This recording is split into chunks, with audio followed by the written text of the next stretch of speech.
Olá, queridos alunos e alunas. Eu sou a professora Auxiliadora Pinto. É um prazer imenso tê-los nesse ambiente de aprendizagem virtual da UAB. Durante as próximas semanas, teremos a oportunidade ímpar de trocarmos conhecimentos sobre os processos de leitura, compreensão e produção de textos. Desejo sinceramente que todos tenham um bom desempenho na disciplina e no curso como um todo. Pretendemos realizar uma verdadeira aprendizagem cooperativa e colaborativa. Nossa metodologia de trabalho será desenvolvida a partir da interação midiática e participação dialógica. Lembrem-se de que a EAD exige do aluno um perfil diferenciado. Portanto, procurem conhecer e aplicar as regras básicas de netiquetas nas interações virtuais. Sejam organizados, estudiosos e disciplinados. Participem das atividades propostas e fiquem atentos aos prazos de elaboração e postagem das atividades. Conto com a colaboração de todos. O nosso módulo divide-se em 3 unidades. A primeira unidade tratará sobre leitura, texto e escrita. Na segunda unidade, discutiremos sobre a constituição e funcionamento do texto. E na terceira unidade, nós estudaremos os aspectos sociocognitivos dos processos de leitura e produção textual.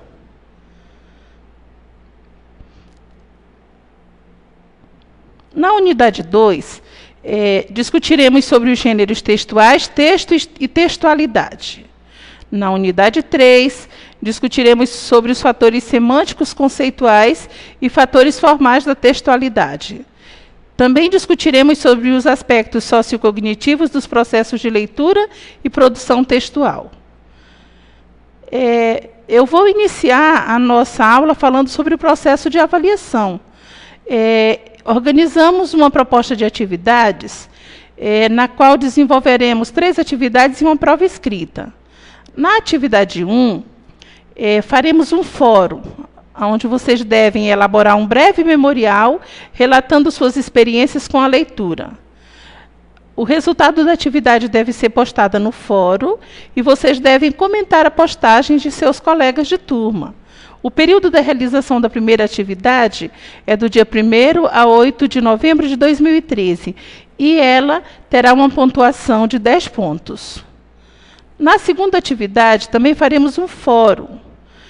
Para a realização desse trabalho, vocês devem ler e elaborar uma síntese do texto O que é ler, disponível na unidade 1 do módulo da disciplina.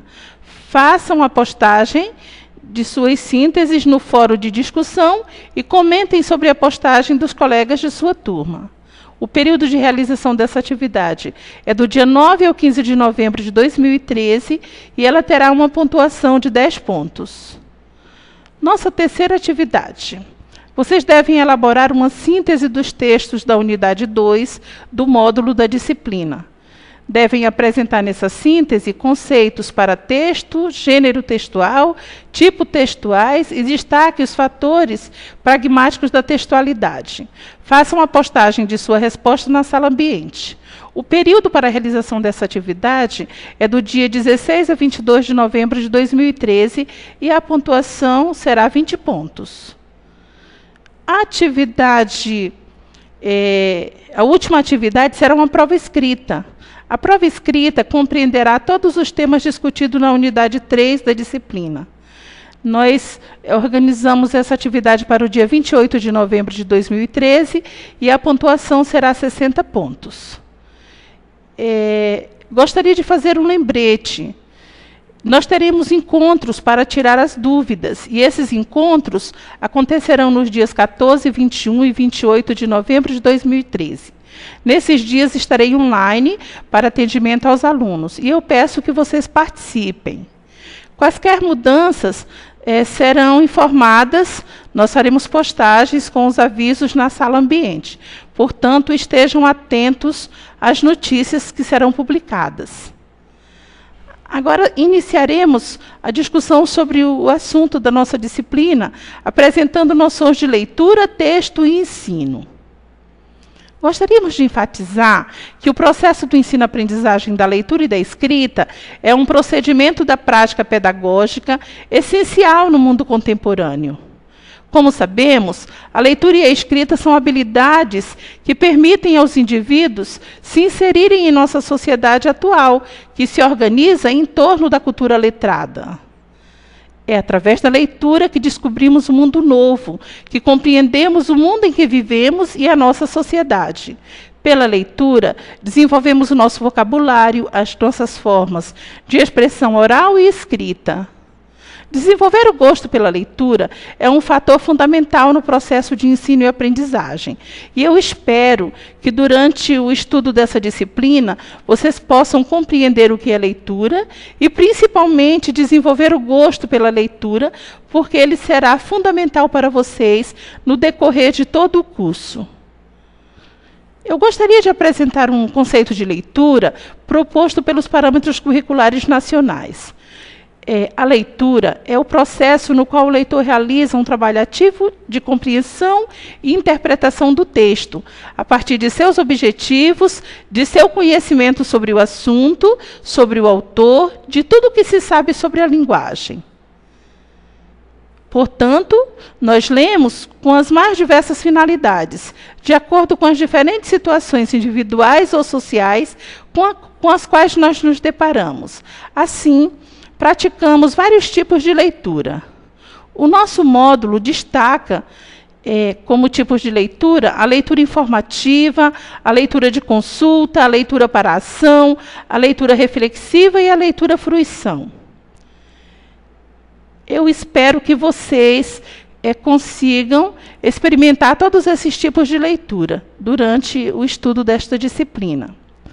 Luiz Antônio Marcuski, ele também apresenta conceitos para texto. Ele diz que o texto não é apenas uma unidade linguística ou uma unidade contida em si mesma, mas um evento.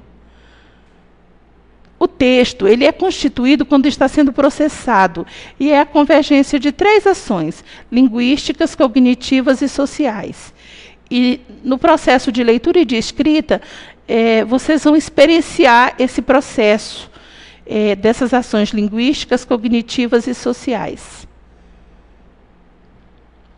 Idori Koch, uma autora da linguística textual, ela também apresenta um conceito para texto. Ela diz que o texto é uma unidade linguística perceptível pela visão ou audição, que é tomada pelos usuários da língua, falante, escritor e ouvinte ou leitor, em uma situação de interação comunicativa específica, como uma unidade de sentido e como preenchendo uma função comunicativa reconhecível e reconhecida, independentemente de sua extensão. O nosso módulo, ele comenta sobre os tipos de leitura, afirmando que quando nós lemos também pela visão e pela audição. Agora vamos falar sobre o conteúdo do módulo 2, que aborda a questão dos gêneros e tipos textuais. Gostaríamos de apresentar uma definição para gêneros textuais. Os gêneros textuais, eles são definidos pelos parâmetros curriculares nacionais de língua portuguesa como formas relativamente estáveis de enunciados disponíveis na cultura. Bakhtin, ele define os gêneros do discurso como tipos relativamente estáveis de enunciados, constituídos historicamente e que mantêm uma relação direta com a dimensão social. Os gêneros textuais são realizações linguísticas concretas, definidas por propriedades sociocomunicativas, e eles constituem textos empiricamente realizados, cumprindo funções em situações comunicativas. Abrange um conjunto aberto e ilimitado de designações concretas, determinadas pelo canal, estilo, conteúdo, composição e função. Um exemplo de gêneros textuais, nós poderíamos citar, por exemplo, crônicas jornalísticas, folhetos publicitários, atas de reuniões, relatórios, ensaios e outros. É bom que fique claro para vocês o que é um gênero textual e o que é um tipo textual. O tipo textual Nós usamos essa expressão para designar uma espécie de sequência teoricamente definida pela natureza linguística de sua composição, ou seja, pelos aspectos lexicais, sintáticos, tempos verbais, relações lógicas e outros. Os tipos textuais, eles são construtos teóricos, definidos por propriedades linguísticas intrínsecas. Constituem sequências linguísticas ou sequências de enunciados no interior dos gêneros e não são textos empíricos. Abrangem um conjunto limitado de categorias teóricas, determinada por aspectos lexicais, sintáticos, relações lógicas e tempos verbais. São designações teóricas dos tipos, por exemplo, narração, argumentação, descrição, injunção, exposição. Porém, nesse módulo que nós estudaremos, nós trataremos apenas de 3 tipos textuais: os textos narrativos, os descritivos e os dissertativos. Portanto, eu gostaria que vocês lessem o módulo com muita atenção para construir um conceito sobre essas tipologias textuais, para que pudessem diferenciar gêneros textuais de tipos textuais e, principalmente, para que vocês pudessem compreender as características dessas tipologias textuais. Eu gostaria também de enfatizar que em todos os gêneros está também se realizando tipos textuais. E no gênero textual, pode ocorrer que o mesmo gênero realize 2 ou mais tipos textuais.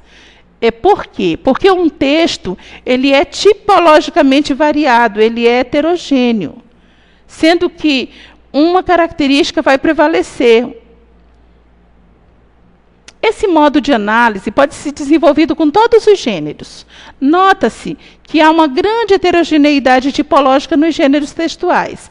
Quando se nomeia um certo texto como narrativo, descritivo ou argumentativo, não se está nomeando o gênero, e sim a tipologia textual, ou seja, um predomínio de um tipo de sequência de base.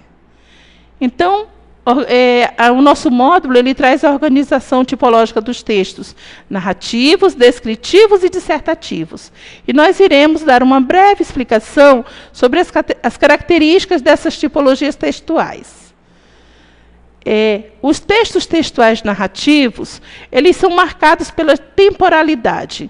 Desenvolvem-se necessariamente numa linha de tempo e num determinado espaço. Nesse tipo de texto, há o predomínio de frases verbais, indicando processo ou ação. E também há o predomínio do tempo passado, o uso de advérbios de tempo e lugar. Já os textos descritivos, eles são marcados pela temporalidade. Contém a apresentação pura e simples do estado do ser, objeto ou ambiente descrito em um determinado momento. Nesse tipo de texto, há o predomínio das frases nominais. Prevalecem também as formas verbais no presente ou no imperfeito. Os adjetivos ganham expressividade. Os períodos são curtos e prevalece a coordenação. Já os textos dissertativos, eles podem ser argumentativos, informativos ou expositivos. Os textos dissertativos argumentativos, eles apresentam a defesa de um ponto de vista, de uma ideia ou de um questionamento sobre algum fato. Objetivam a pessoa do leitor ou ouvinte, fundamentam-se em argumentos de acordo com o tema, contexto e interlocutor. Caracterizam-se pela lógica de ideias e apresentam uma linguagem objetiva e denotativa. Os textos dissertativos expositivos, eles tentam explicar ou dar informações a respeito de alguma coisa. Objetivam fazer com que os interlocutores, leitores, adquiram saberes e conhecimentos. Eles tratam da identificação de fenômenos, de conceitos e de definições. Nós não iremos fazer práticas dos textos, dessa tipologia de textos mencionados, nós não iremos prosí-los. Mas eu gostaria que vocês realmente ficassem atentos a essas características, porque esse assunto será tema que será avaliado na prova escrita. Agora vamos falar sobre a textualidade. Já apresentamos o conceito de texto, já falamos sobre os gêneros textuais e a tipologia textual. Agora vamos mostrar o que é textualidade e também falar sobre os princípios de textualidade. A textualidade é a condição de um texto. É o que faz um amontoado de palavras ou frases texto. A textualidade é estabelecida pela coerência e não só pela coesão. Mas, além da coerência e da coesão, existem outros princípios da textualidade. Nós podemos destacar como princípios de textualidade: coesão textual, a coerência, a aceitabilidade, a informatividade, a intencionalidade, a intertextualidade, a situacionalidade, sendo que os dois primeiros, ou seja, a coesão textual e a coerência textual, referem-se aos elementos linguísticos e conceituais do texto. Os 5 últimos elementos, eles referem-se ao aspecto pragmático do processo comunicativo. Os princípios básicos que nós discutiremos sobre a textualidade é que todo texto contém em suas linhas ou em suas entrelinhas, sonoras ou visuais, explícita ou implicitamente, o conhecimento de mundo de seu produtor. A compreensão de um texto falado ou escrito pressupõe conhecimento partilhado entre o produtor e o receptor. E o conhecimento de mundo contém necessariamente fragmento da cultura dos interlocutores. Também poderíamos destacar que, quando nós nos deparamos com um texto, o olhar semântico formal ele vai se referir aos elementos de coesão e coerência. E o olhar pragmático vai se referir à situacionalidade, à aceitabilidade, à informatividade, à intencionalidade, à intertextualidade e à polifonia que pode ocorrer num texto. Apresentaremos um conceito de coesão textual. O módulo de vocês ele traz outros conceitos, mas nós aqui iremos apresentar um conceito proposto por Koch, Ingdor Koch. Essa autora diz que a forma como os elementos linguísticos estão presentes na superfície textual se interligam, se interconectam, por meio de recursos também linguísticos, de modo a formar um tecido, uma tessitura, uma unidade de nível superior da frase, que dela difere qualitativamente. A autora também apresenta um conceito para a coerência textual. Segundo Koch, a coerência diz respeito ao modo como os elementos subjacentes à superfície textual vêm a constituir na mente dos interlocutores uma configuração veiculadora de sentidos. A coerência textual, portanto, é o resultado de uma construção feita pelos interlocutores, numa situação de interação dada pela atuação conjunta de uma série de fatores de ordem cognitiva, situacional, sociocultural e interacional. No módulo de vocês, na unidade 2, há também definição para a coerência textual, há exemplos, há atividades, e eu espero que vocês realizem essas leituras para que vocês formulem também um conceito para a coerência textual. Os fatores extralinguísticos, quando se trata de textualidade, esses fatores eles são centrados no usuário e eles se referem aos aspectos sociocomunicativos. Então, situacionalidade, aceitabilidade, informatividade, intencionalidade, a intertextualidade e a polifonia são aspectos sociocomunicativos do texto. A situacionalidade, nós poderíamos falar, em relação à situacionalidade, da situação para o texto. O primeiro ponto importante é o contexto, onde há uma imediata interação. Essa interação ela é sociopolítico-cultural, em que a interação está inserida, e, com isso, há um sentido amplo da mensagem. Também há a situacionalidade do texto para a situação, onde nós poderíamos dizer que o mundo textual ele jamais é idêntico ao mundo real, pois o produtor do texto ele vê o mundo real sob determinada perspectiva e intenções. Os referentes textuais não são idênticos ao do mundo real, mas são reconhecidos no interior do texto. O receptor interpreta, por sua vez, o texto dentro de sua ótica, que seriam os propósitos e conveniências e convicções. Há sempre uma mediação entre o mundo real e o mundo textual. E isso vai marcar a situacionalidade. Em relação à aceitabilidade, nós poderíamos afirmar que a aceitabilidade constitui-se na contraparte da intencionalidade, pois refere-se à atitude de quem recebe o texto e, por conseguinte, também envolve questões sociais e culturais. Pressupõe cooperação ou colaboração contínua entre os interlocutores no intuito de fazerem-se entender ou compreender. O sentido do texto, ele é alcançado através de pistas que os parceiros vão deixando pelo caminho conversacional. E, a partir delas, vão ativando seu conhecimento de mundo, da situação. Seria a identidade dos personagens, lugar, data, hora, assunto e outros. A aceitabilidade, ela está diretamente relacionada às máximas de Grace. Em relação à informatividade, ela diz respeito ao grau de previsibilidade da informação contida no texto. Quanto maior for a imprevisibilidade, maior será a informatividade. Cabe à informatividade determinar a seleção e o arranjo das alternativas de distribuição da informação no texto, de modo que o receptor possa calcular-lhe o sentido com maior ou menor facilidade. Então, um texto com alto grau de obviedade terá baixa informatividade e audiência. Sobre a intencionalidade, eu gostaria de destacar que a intencionalidade ela tem relação estreita com o que se tem chamado de argumentatividade, que é um fenômeno subjacente, mas sempre presente num texto, por conta de sua não neutralidade intrínseca. Porque todo texto ele pressupõe a intenção ou o objetivo ou um plano por parte de quem o produz. A produção e recepção dos textos funcionam como ações discursivas relevantes para alcançar algum propósito específico.